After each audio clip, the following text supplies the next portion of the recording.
Hey guys, for today's video, papakita ko sa inyo isa sa mga hidden gems sa Miniso.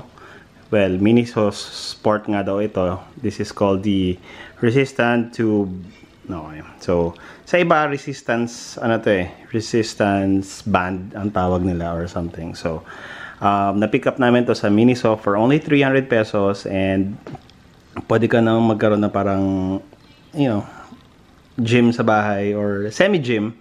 Pero ayun, nga pala, shoutout tayo. Yan. So yan guys, so tatry natin for today's video and see kung maganda ba. So yan guys, unbox na natin and see kung effective ba to. Okay? So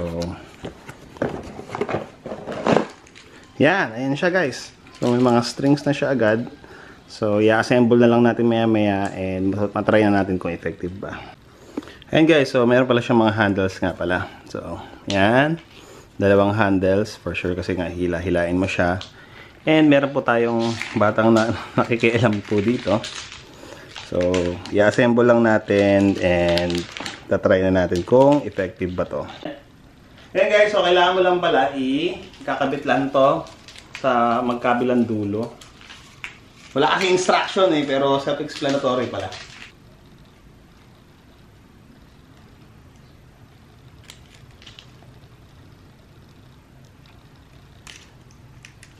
Yan guys, so assemble na natin.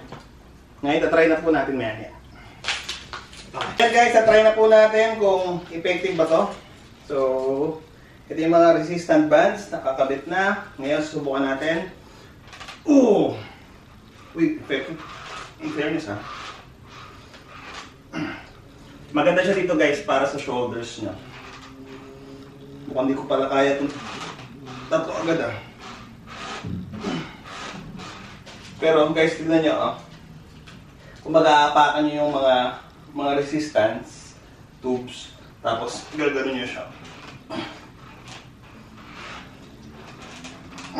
Or pwede rin siya pa. Actually maganda rin pala siya dito sa gagano nyo siya.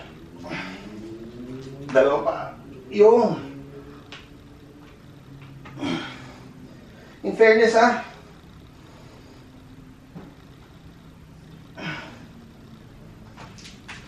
mararamdaman nyo yung workout nyo agad. Okay to Ayan, para ako sa mga walang gym sa bahay, at least, di ba? For 300 pesos, ma-work nyo na yung shoulders nyo, biceps nyo, and kung ano-anong parts pa ng katawan nyo. So, ayun guys. So, Miniso, hindi mo na naman ako binigo. Miniso, mga hidden gems sa Miniso guys. So, kung gusto niyo i-try, yun nga, 300 pesos lang, sobrang sulit. At least makapag-workout pa kayo sa bahay niyo agad. So, thank you so much!